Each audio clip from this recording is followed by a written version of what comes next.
Welcome to top features. இன்னைக்கு நாம பார்க்க போற பதிவு should have been. should have been. அதாவது பாஸ்ட் டென்ஸ்ல இப்படி இருந்திருக்க வேண்டும், நீ இதை செய்திருக்க வேண்டும், இப்படிலாம் பேசுவோம்ல. ஸோ அதுக்கு நாம should have been அப்படின்ற ஃபார்ம் யூஸ் பண்ணலாம். should have beenல been அப்படிங்கிறது past participle form, அதாவது V3 தான் யூஸ் பண்ணணும். ஓகே, ஸோ இந்த should have been எந்தெந்த மாதிரியான சுச்சுவேஷன்ல நம்ம யூஸ் பண்ணலாம் அப்படின்னா, something that was expected to happen. ஏதோ ஒரு விஷயம் நடக்கும்னு நம்ம எதிர்பார்த்தோம், பட் did not happen. ஆனா அது நடக்கல. ஸோ இந்த சுச்சுவேஷன்ல நாம should have been யூஸ் பண்ணலாம்.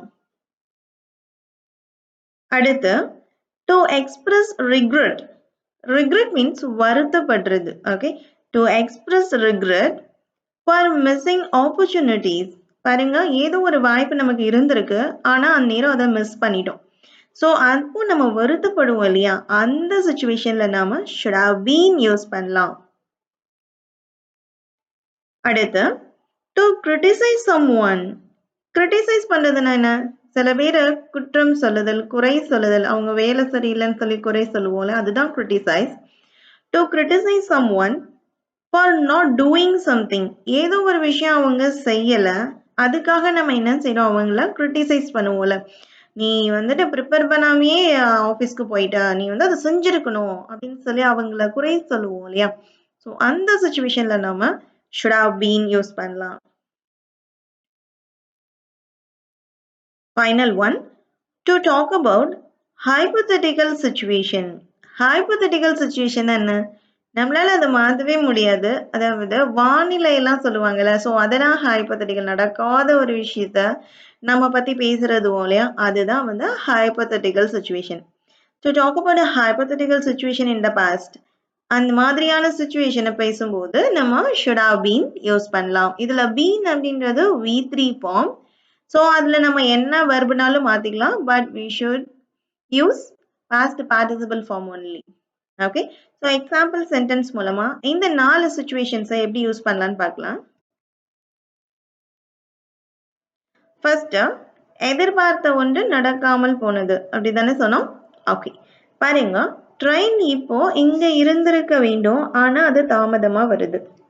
ட்ரெயின் இந்நேரம் இந்த ஸ்டேஷன்ல தான் நிற்கணும், ஆனா இப்போ அது இல்லை. அப்போ நம்ம எதிர்பார்த்தோம் கரெக்டாக 9:30க்கு ட்ரெயின் வந்துடும், நம்ம எதிர்பார்த்த ஒன்று இப்போ நடக்கலை, ஆனால் அது லேட்டாக நடக்கும். சரிங்களா?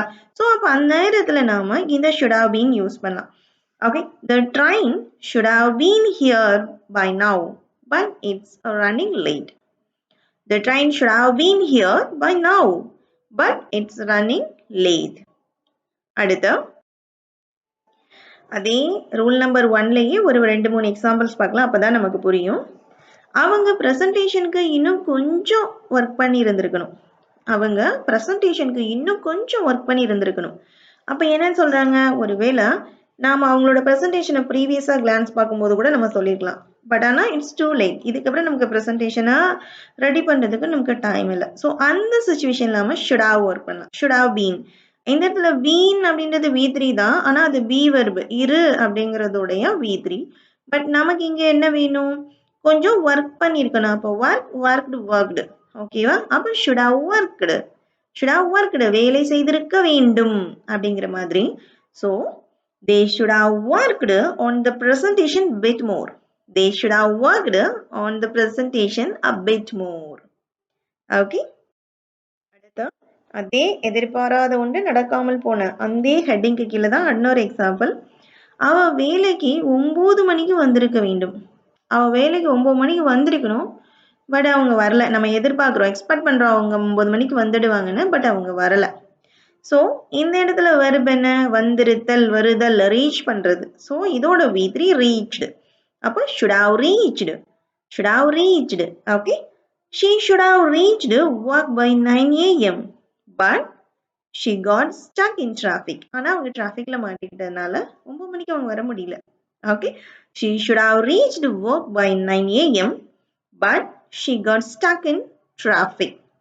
இந்த எக்ஸாம்பிள்ஸ் மூலமா எதிர்பார்த்த ஒரு விஷயம் நடக்காம போச்சுன்னா நம்ம எதை யூஸ் பண்ணலாம், should have been யூஸ் பண்ணலாம். should have plus V3 use பண்ணலாம். அடுத்த சென்டென்ஸ் பார்க்கலாம். இது நம்ம 2வது கண்டிஷனுக்கு வந்துட்டோம். இது தவறவிட்ட வாய்ப்புக்கு வருந்தும் விதமாக. நான் சொன்னல ரிக்ரெட் சொன்னேன் இல்லையா? நம்மளுக்கு வாய்ப்பு இருந்தும் அதை நம்ம மிஸ் பண்ணிட்டோம்னா நம்ம வருத்தப்படுவோம். ஸோ அந்த இடத்துல நாம இந்த should have been யூஸ் பண்ணலாம். நான் அங்க இருந்திருக்க வேண்டும் என்றார்கள். அப்போ நமக்கு போக ஆப்பர்ச்சுனிட்டி இருந்தும் நம்ம போகல. ஸோ அதுக்கப்புறமா அங்க போயிட்டு வந்தவங்க எல்லாம் நம்ம கிட்ட சொன்னாங்க, ஏய் நீ வந்திருக்க வேண்டும், ரொம்ப ஹாப்பியா இருந்தது, ரொம்ப எக்ஸைட்மெண்டா இருந்தது அப்படின்னு எல்லாம் சொல்றாங்க. ஸோ இப்போ they said I should have been there. They said I should have been there. They were very happy even then. Even then அப்பொழுது. Okay. They were very happy even then. அப்படின்னு சொல்றாங்க. நல்லா இருக்குல்ல? ஸோ தவறவிட்ட வாய்ப்புக்கு வருந்தும் போது கூட நம்ம என்ன செய்யலாம்? இந்த should have been யூஸ் பண்ணலாம். That means should have plus V3. Next sentence. வண்டி ஓட்டும் போது நான் கவனமா இருந்திருக்கணும். இப்போ என் கார் பழுதாகிவிட்டது. ஸோ டிரைவிங் பண்ணும்போது அவர் கவனமா ஓட்டலாம். அவருக்கு ஆப்பர்ச்சுனிட்டி இருந்தது. ஆனா அவரு மிஸ் பண்ணிட்டாரு இல்லையா? ஸோ மிஸ் பண்ணனால என்ன ஆயிடுச்சு? இப்போ அவரோட காரு எதுலயோ இடிச்சு டேமேஜ் ஆயிடுச்சு. அப்போ இப்போ எப்படி சொல்லலாம்? இப்போ இருந்திருக்க வேண்டும். அப்ப இருனாலே பி, அதோட V3 ஃபார்ம் பீன் தான். Okay, no problem. I should have been more careful while driving. I should have been more careful while driving. Now my car is damaged. Now my car is damaged. ஈஸியா இருக்குதா? அடுத்த example. நீ கல்யாணத்துல இருந்திருக்கணும். ரொம்ப நல்லா இருந்தது. நீ கல்யாணத்துல இருந்திருக்கணும். நல்லா இருந்தது. அதை சொல்லும் போது நமக்கே ஒரு மாதிரியா இருக்கும். சார் கூப்பிட்டு இருந்தாங்களே அப்பயே போயிருந்திருக்கலாம் அப்படின்னு சொல்லி வருத்தப்படுவோம் இல்லையா? ஸோ அந்த சுச்சுவேஷன் தவற விட்ட வாய்ப்புக்கு நம்ம வருத்தப்படுறோம். அப்போ you should have been at the wedding. அவங்க என்ன சொல்லியிருப்பாங்க? You should have been at the wedding. It was very beautiful ceremony. It was very beautiful ceremony அப்படின்னு சொல்றாங்க. ஓகே, இது 3வது கண்டிஷனுக்கு வந்தாச்சு. 3வது கண்டிஷன் என்ன சொன்னோம்? ஒருத்தர் செய்ய வேண்டிய ஒரு விஷயத்த செய்யாம விட்டதுக்காக அவரை குறை சொல்லுது. அதாவது கிரிட்டிசைஸ் பண்றதுன்னு சொன்னேன் இல்லையா? ஒருத்தரை கிரிட்டிசைஸ் பண்றது. ஓகே, எக்ஸாம்பிள் பார்க்கலாம். நீங்கள் தயாராக இருந்திருக்க வேண்டும். நீ ரெடியா இருந்திருக்கணும். பட் ஆனா அவங்க ரெடியா இல்ல. அதனால பஸ் மிஸ் பண்ணிருப்பாங்க, இல்ல ட்ரெயின் மிஸ் பண்ணிருப்பாங்க. ஏதோ ஒண்ணு மிஸ் பண்ணியாச்சு, முடிஞ்சு போச்சு. பட் அவங்க ஆனா இந்த இடத்துல அவங்க என்ன செஞ்சிருக்கலாம். அதை செய்யல. அதுக்காக நாம என்ன செய்யறோம்? அவங்கள பிளேம் பண்றோம். அப்போ இப்பவும் இங்க இருந்திருக்க வேண்டும் சொல்றோம் இல்லையா? தயாராக இருந்திருக்க வேண்டும். Okay, so you should have been better preferred. You should have been better preferred. நீ ப்ரிஃபரா இருந்திருக்கணும். ஆனா நீ இல்ல. You should have been better preferred. அடுத்த சென்டென்ஸ். ரிஸ்க் இல்லாததில் உங்கள் பணத்தை முதலீடு செய்திருக்க வேண்டும். ரிஸ்க் இல்லாததில் உங்கள் பணத்தை முதலீடு செய்திருக்கணும். அப்ப என்னாச்சு? அவங்க ஏதோ ஒரு விஷயத்துல இன்வெஸ்ட் பண்ணி அவங்க ஏதோ லாஸ் பார்த்துட்டாங்க. லாஸ் வந்துருச்சு அவங்களுக்கு. இப்ப நம்ம அவங்களை என்ன செய்யறோம்? பிளேம் பண்ண போறோம். ஓகேவா? நீ இப்படி செஞ்சிருக்க கூடாது. நீ உன் பணத்தை ரிஸ்க் இல்லாததுல நீ போட்டிருக்கணும். அது உன் தப்பு. இப்ப நீ என்ன பண்ண முடியும்? இந்த மாதிரி அவங்கள பிளேம் பண்றோம். சோ இந்த இடத்துல verb என்ன வருது? நம்ம இன்வெஸ்ட் பண்றது வருது. ஓகேவா? So, you should have invested. Invest ஓட V3 என்ன? Invest. You should have invested your money in low risk funds. You should have invested your money in low risk fund. Okay. One more example. நீ உண்மை சொல்லி இருக்க வேண்டும். நீ வந்துட்டு teacher கேட்கும்போது நீ ஏன் சொல்லல? நீ சொல்லி இருக்க வேண்டும். நீ சொல்லாம விட்டதுனால டீச்சர் மறுபடியும் உன்னையே அடிச்சுட்டாங்க. ஸோ இந்த மாதிரியான சுச்சுவேஷன். நீ அந்த இடத்துல சொல்லி இருக்கணும். நம்ம அவங்கள பிளேம் பண்றோம். அந்த விஷயம் எல்லாம் முடிஞ்சிச்சு. ஸோ நீ உண்மை சொல்லி இருக்க வேண்டும். You should have told the truth. You should have told the truth. But now it's too late. இப்ப நீ சொன்னாலும் யாரும் நம்ப போறது இல்லை. Now it's too late. புரிஞ்சுதுங்களா? இப்போ 4வது கண்டிஷனுக்கு பார்த்துடலாம். 4வது கண்டிஷன் என்ன சொன்னோம்? ஹைபோதெட்டிக்கல் சொன்னோமா? Hypothetical situation. அதாவது இப்படி ஒரு விஷயம் நடக்க வாய்ப்பே இல்லை. செவ்வாய் கிரகத்துல போய் வசிக்க போறோமா? இல்லை இல்லையா? So that is the hypothetical situation. Okay, இப்போ பாருங்க. இன்று வானிலை வெயிலாக இருந்திருக்க வேண்டும். நம்மளால ஏதாவது செய்ய முடியுமா இதை? சொல்லுங்க, நம்மளால ஏதாவது செய்ய முடியுமா? முடியாது இல்லையா? இதுதான் ஹைபோதெட்டிக்கல். இன்று வானிலை வெயிலாக இருந்திருக்க வேண்டும். ஓகே. அப்போ the weather should have been sunny today. The weather should have been sunny today. அடுத்த சென்டென்ஸ்.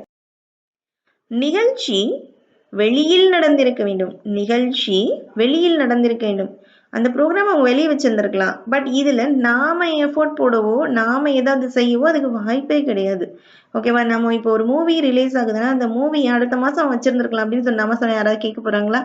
கிடையாது இல்லையா? ஸோ இதுதான் ஹைபோதெட்டிக்கல் சிச்சுவேஷன். ஓகே, நாம நம்மளோட விஷயங்களுக்கு டிசைட் எடுக்கலாம், பட் அடுத்தவங்களுக்கு எடுக்க முடியாது. சரிங்களா? ஸோ நிகழ்ச்சி வெளியில் நடந்திருக்க வேண்டும் அப்படின்னு சொல்றாங்க. The event should have been outdoors. The event should have been outdoors, but the weather was bad. But the weather was bad. Okay. உங்களுக்கான குவைஸ். அந்த திட்டம் சென்ற வாரமே முடிந்திருக்க வேண்டும். அந்த திட்டம் சென்ற வாரமே முடிந்திருக்க வேண்டும். ஆனா அது முடியல. இப்ப வரைக்கும் வந்துட்டே இருக்குது. சோ எப்படி சொல்லலாம்? நீ அவளிடம் பேசி இருக்க வேண்டும். நீ அவளிடம் பேசி இருக்க வேண்டும். சைக்கிள் பேரணியின் போது வெயில் அடித்திருக்க வேண்டும். ஆனால் மழை பெய்து விட்டது. So இந்த sentence should have been, that means should have plus V3 use பண்ணி எப்படி எழுதலாம்னு காமெண்ட்ல சொல்லுங்க.